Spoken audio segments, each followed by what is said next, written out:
listeners to the BizBlend podcast, where strategy meets soul and real business leaders talk about what it really takes to grow, evolve, and thrive. I'm your host Sana as always, and today in this episode, we are diving deep into a conversation many of us avoid. What happens when success on paper doesn't align with purpose in real life? And our guest today, listeners, is Robin Camarote. She's a transformational leadership expert who went from being dubbed the world's worst manager to a sought after coach and speaker, helping mid career professionals step into powerful, connected leadership. So, if you have ever felt stuck in indecision, you are unsure how to pivot, or if you're questioned if you are actually cut out to lead, I am absolutely confident that this episode is for you. So with that, Robin, welcome to the show, and I'm really, really honored and excited to have you here with us. Oh my gosh. Well, I'm so honored to be here. Thank you so much. I'm looking forward to it. Beautiful, beautiful. Okay, Robin. Um, was worst manager, and you mentioned that one about that one Friday afternoon when it all came crashing down, that one fateful Friday afternoon, it changed everything for you. So if you can share maybe a glimpse of that, and what did that moment teach you, not just about leadership but about purpose? Oh, yeah. So to set a little context, so I love the way you set this up, this fateful Friday afternoon, which is exactly, I think, in retrospect, how it felt. So what was happening at the time, I was a senior manager in a large business. And up until that point, I had been, just a strong individual contributor, which then for most of the listeners out there, you can relate when you show up, you do a good job, you kind of gradually get promoted and then you kind of take on more responsibility. And that had kind of happened for me. I wouldn't say it was really like on purpose, but I had had like these kind of successive promotions. And I found myself as a senior manager and I had a relatively large team. And I was intensely focused on our client and like on pleasing our client, doing a good job, and really like kind of just taking care of the business. And just to be honest, the people part was secondary if it was on my mind at all. Like it was a distant way down the list in terms of priority. Okay. So what that meant, like on a day-to-day basis, I was really trying to drive this forward, like pretty hard driving, trying to get actions done, reach our goals, make our client happy, and very much neglecting kind of what people on the team needed. And they were giving me the signals, like people were trying to talk to me about it, but I just really didn't have the time or the patience for any of it. And so on that one, as you set it up, the one Friday, fateful Friday afternoon, Mhm. half half of my team walked in and quit. It was like one after the next after the next. They came into my office and he dropped a single sheet of paper on my desk, and it was a resignation letter. Oh my god, I was devastated. I was just super embarrassed, and in that moment, I just, after a couple of people, I kinda realized what was happening, and there was nothing I could do, and I just put my face down on my desk, and tears are falling, and I felt so bad, and I promised myself, I said, "If I do nothing else in my career, I just Mhm. want to be a good manager." Because I realized, like, in my drive to take care of our business and our client, I had really neglected all of these people around me who really needed me as a leader, and I needed them. I needed them. So, anyway, so it was devastating. But after that, I had to get a lot of coaching. I went to a lot of training and really had to kind of like turn things around. And it started with a really sincere apology. So ever since then, I've really just tried to be much more tuned in to what people around me want and need, and then how I can be more, attentive and help really serve them. Because to back to your question around purpose, I just realized like it doesn't like none of the business outcomes matter if we've left a trail of, you know, damaged, bruised people behind us. It just doesn't matter. So my purpose is really to help other people kind of come along the journey with us. Robin, it's I mean, it's convenient to, and it's good to share your wins and your achievements, but to share your shortcomings and the moments where you completely come crashed down and you get to the rock bottom. I think it really really needs a lot of vulnerability and courage at the same time. It's a strength actually, and not many of the high achievers and successful people, they would like to share that. So I really really admire and respect how you shared. And one thing I would like to know from you, is that were you aware before that Friday afternoon when those 10 people submitted their resignation letter, that something like this was about to happen, or there were conversations or any kind of body language, or indirect conversations that I'm not happy to be a part of this team, something like that. Did you get any kind of hint?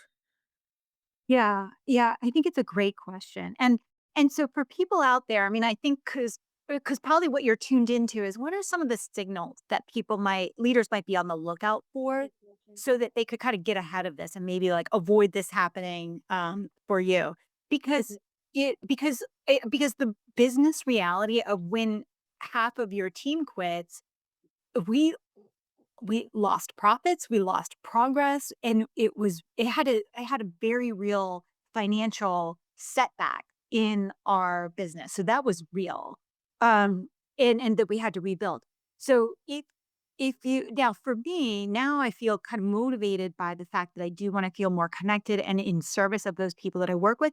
But even if that isn't your primary motivation, there's a really good business reason to take care of those around you. So anyway, so I think that's just as a side note, I think that's, maybe kind of why you're asking is like, what can people be on the lookout for? Hmm. So, absolutely, there were, people who, were coming to me trying to kind of, they would do schedule time. I had like one-on-one, meetings with people throughout this time, but I would say my general attitude was pretty dismissive of their concerns, and that was because we were working in a very, high demand, a very, like, attractive, like, place to work, like, a lot of people wanted to work there. It was on a high demand project, a lot of people wanted to be on that project, and my attitude was a little bit like, "Well, if you don't like it, there's literally 10 other people that would love to have this job." Now, I didn't say that out loud, but that was kind of like, if I'm just being kind of honest right here, like, that was kind of my attitude at the time. And and so I was kind of dismissive of their concerns, and I kind of felt honestly, I was like, "It's slowing us down." Like, if I have to listen to all of this, what I kind of termed complaining at the time, like, it's just slowing me down and slowing us down. So I was kind of, like, resentful and dismissive. Hmm. And, anyway, so I'm like, I hate to admit it, but that's true. Like, that's how I felt at the time.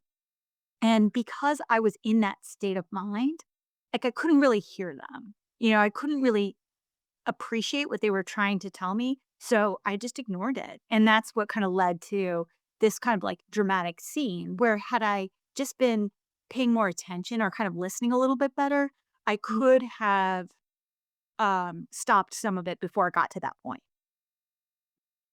Once again, Robin, I really, really respect that. Really respect that. Thank you. Thank you so much for sharing that. And personally, I'm so thankful that I'm also able to, and I've gotten this opportunity to learn.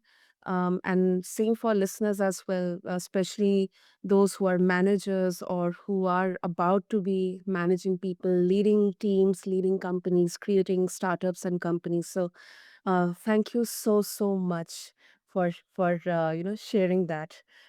So now moving on, Robin. When people they feel stuck mid career, um, and accounting for high achievers as well, they often default to doing more instead of doing differently. It's like, this is my expertise, this is my specialty, let me work on this more.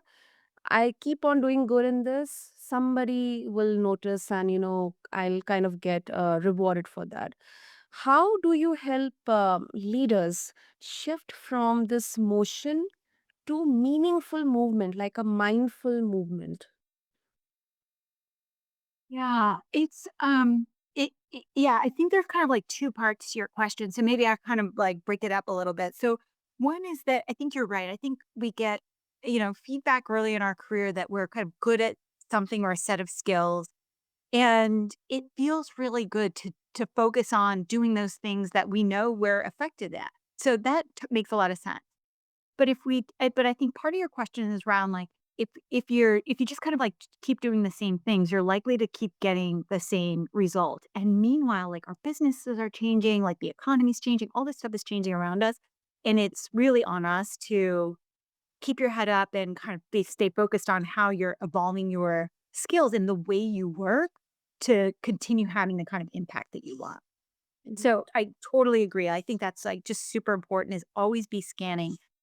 But it's interesting you asked this because just this morning I like to run on in the morning. And here in DC it's so hot right now. So it's really, really humid and hot out, but out there sweating and I was thinking about, there are we live at a time when there are just literally hundreds of different uh, opportunities, or I would say like options or ways of doing things. Mm. And for entrepreneurs, it can sometimes um, be there's almost so many things that you could do that it gets overwhelming. And for me, one of the challenges I've had is like I get excited about something and I'm trying to do almost like too many types of things at once Mhm. to grow my business, for example. When if I just took some time to take a step back and really thought about what were the one or two things that I'm going to have the highest return on the time I'm investing or the money I'm investing in this, like what would those be? Just really focus. So, so anyway, I think to the second part of your question is like as you're sharpening your skills and really making sure you're staying relevant on like the way the business is evolving, then picking just those couple of things that you think are going to have a high return, because it is just so easy to fall into the trap of doing 100 things, like hoping one of them works instead of doing two or three that you really have confidence in that are going to make a difference. Mm, that definitely makes sense. That definitely makes sense. And I absolutely agree with you. Especially during these times, it can be so obvious to kind of distract ourselves into doing 100 things just to stay relevant, because right now, and personally, I am facing with this, every time I think that, okay, something new is coming up, okay, this AI new tool is coming, this update is coming, web 3 is coming, I know so many different things. Maybe if I'm not able to catch up with everything, then I may get outdated, and that can once again be such a vicious circle.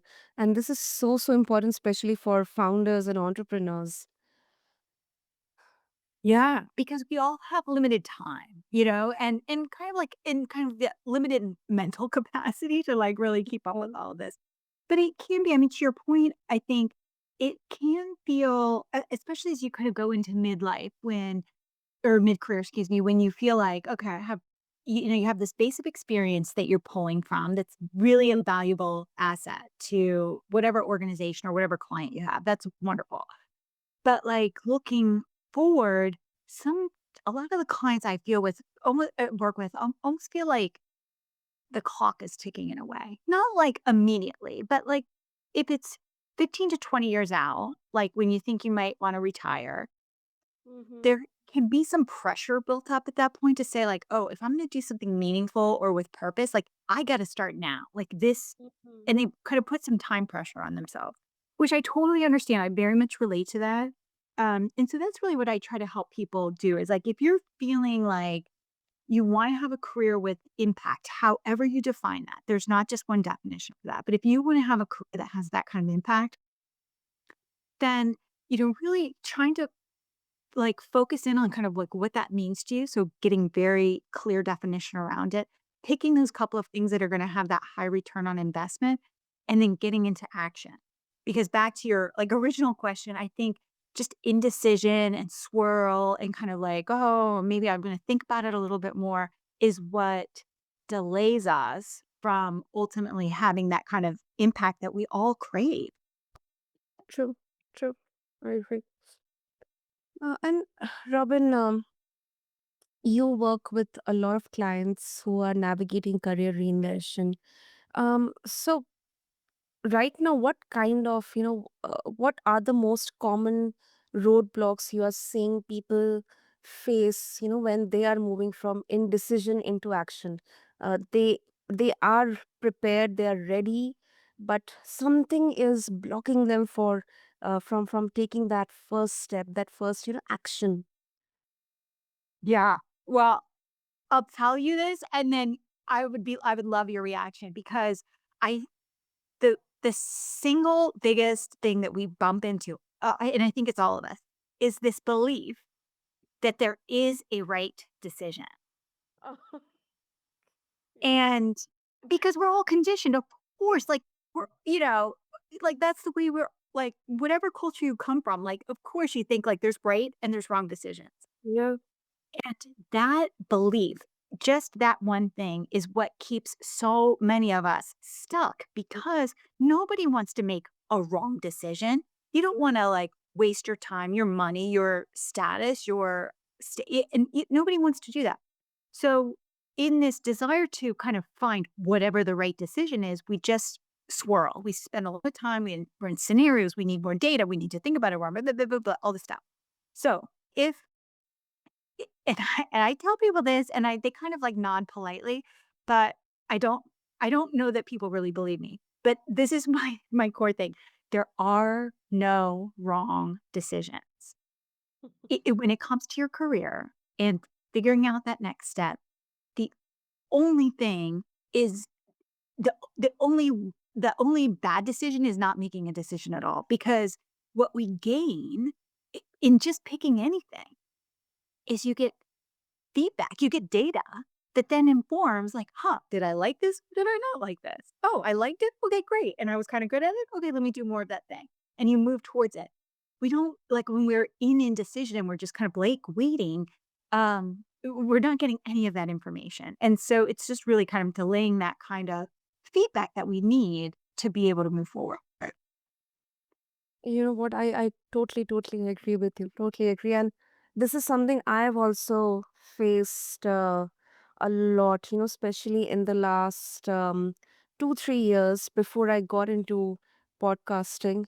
To be honest, Robin, I did not do any research around this. In fact, the first 6 months of my podcasting journey was actually not into understanding that, okay, whether it will give me a financial stability, whether it's going to help in my career. I just, felt like this is something I really want to do it, and I just got into this. um and of course, I'm not repenting, but sometimes, yes, there are situations, there are moments, when that brain of yours, that mind of yours, it gets into that fight or flight mode.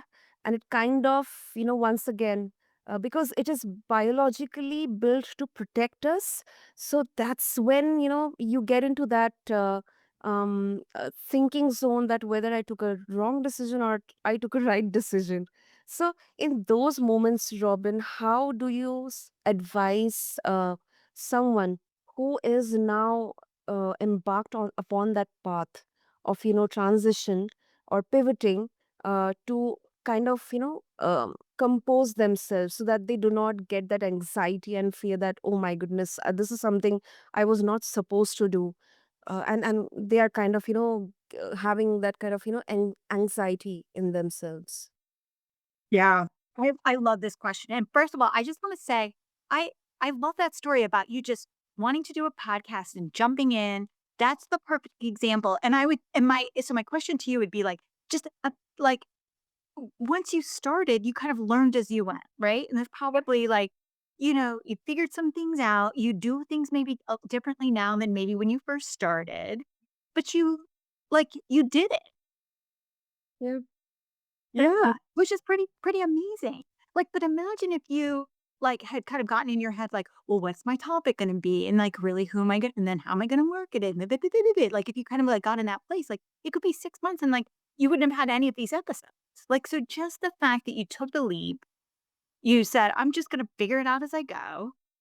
Great. Like, and now look where you are. I mean, like, that's amazing. So, I just wanted to acknowledge, like, I think you're like exactly, I think, the kind of model that if you can take that mindset of like, I'm just going to try it just because I want to, I'm not sure what's going to happen, but I think it's going to be cool. And, and here you are. And then So, I'm huge over sorry to cut you off, Robin, but no, no. uh, you know, uh, I can understand this because I am a huge overthinker. I'm what I could say as a listener that I'm the perfect example of somebody with indecision because there have been so many times, especially once again in the last 4 5 years when I um kind of procrastinated on my decisions to pivot or learn something new. I was kind of nestled into that comfort of stability. This is something I should stick with, but then lo and behold the pandemic came. I was not affected during the pandemic, but just post pandemic, my especially my professional trajectory completely got off track. So that was really a tough time. But now when I look back, I really thank myself that I could just g- get across that bump and somehow compose myself and keep going on because Yeah. it can be a really slippery slope. Well, and I love that story. And so, I mean, you obviously have a lot of self awareness. And for you, I would say, a lot of people relate to that of, kind of labeling yourself an overthinker. I would absolutely put myself in that category too. And you're someone that takes action. Like you're both and. So and what a relatable story also that, you know, for you, maybe during the pandemic is kind of like what prompted you to go off track, but and I think that's the case for a lot of people. Mm, Here in the US, we have some things going on with our government that have gotten people off track. yeah. And it could be anything. It could be, an illness, a move, a change. It could be anything that have people kind of feeling like they are not on the track that they set out for on their career. And I just relate to that. But what I would point out in your story is the persistence. Like you didn't give up. Mm, So, you kept showing up, you kept trying things. You might have been feeling like you were in your head a lot, but it didn't stop you. absolutely. So, yeah. So, I mean, so what I would say to your back to your question is kind of like, what do people do when they're in that place? Is like, I think that if we put this expectation on ourselves to manage our manage our anxiety around whether it's a decision or something like that, that's part of what keeps us stuck. I kind of like to talk to my clients about like, just do it scared. Like, Mm, bring your anxiety along for the ride. Like, this idea that we're going to somehow get to this place where we're like feeling totally comfortable, it's mm, just not realistic. And so what that means is that, all right, yes, yep, feeling anxious about this today, but I'm going to keep moving forward. So not putting that extra burden on ourselves to feel any particular way about it, but just do it anyway. absolutely. And I would also like to acknowledge another factor here that especially people who are now in that mid career phase, that the connections we build, the people that we network with, I believe that is so essential because you cannot take those huge risks and pivot, alone. I don't believe in that. Yes, there can be exceptions, but I don't know. I mean, I would love to know your opinion on this, Robin. Because with your story, how we began this conversation, one thing you really pointed about is people are so, so important, whether it's professional or it's personal, whether you are managing a team or you're working within a team, or your friends, or you are connecting with like-minded people. It is so, so important because they can constructively criticize you and they can also guide you in the right direction. I mean, you can interact with people who have been there, done that, and you can actually learn so much from them. So I would love to know your opinion on this. Yeah. Yeah, and I so I totally agree, and really, I think it's a good segue to kinda, like, the end of that story that I started with about that my team quitting. So, what happened after that is just this massive reset in terms of, like, how I interacted with my team, and like I mentioned, kinda starting with that apology. So, now it's been, 15 years later, and what I'm so proud of is that not only did we, like, rebuild that team and, so we hired the people and then we were able to even double from there. So we were able to rebuild. But the part I'm most proud of is the people that were with me back then that stayed. I'm still, they're my closest colleagues and allies and friends now. Like we are still very much part of a community. And I love that because I completely agree with you. Now, we've kind of gone in separate directions. Like people have, we're not working together on a day-to-day basis anymore, which is fine. But to your point, like they're my people. Like those are my network. Those are the people that you call like, oh my gosh, I'm feeling overwhelmed or stuck or like, oh, or just like, hey, I want to celebrate this win. And they're totally there for you. So yes, so networking, and networking not just for the sake of kind of like knowing people in different industries, which is super important for business development. But having your people around you that you have this deep professional and personal connection to makes this work, oh my gosh, so much more rewarding. And, to your point, like so much just more productive and enriching.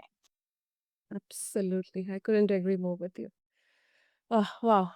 So, Robin, I wish we had more time, but before we wrap up, if our listeners they would like to connect with you and also get a hold of your wonderful resources, what will be the best way? The best thing to do would be to reach out on LinkedIn. You can find me at Robin Camarote. There, I absolutely love hearing from people on LinkedIn. If you want to just connect or send me a DM, I would just love to meet people there. So that would be the easiest place, and then from there, you can kind of like get connected into some other resources on my website or my Substack that may be useful. But I would say LinkedIn, please. Wonderful. I'll make sure to have all the links in the show notes for our listeners. And Robin, this was such a wonderful conversation. Not only we learned about uh, so many aspects around leadership, and then mid career, pivoting, taking action with direction, uh, indecision. I think this was kind of just a um, conversation, and I hope that our listeners are taking some golden takeaways from this about reinvention. So thank you so, so much. Yes, thank you so much for having me. It's been lovely chatting with you. Absolutely, absolutely, Robin. And to all the listeners, if you are feeling stuck in the middle between what you have achieved and what's next, I'd like to say this, that reinvention doesn't always require a complete overhaul. Sometimes it's just a shift in how you show up. So, to dive deeper into Robin's work or connect with her coaching and leadership content, just check out the show notes along with this episode. And if this episode connected with you, share it with someone else stuck in indecision. It might just be the push that they need.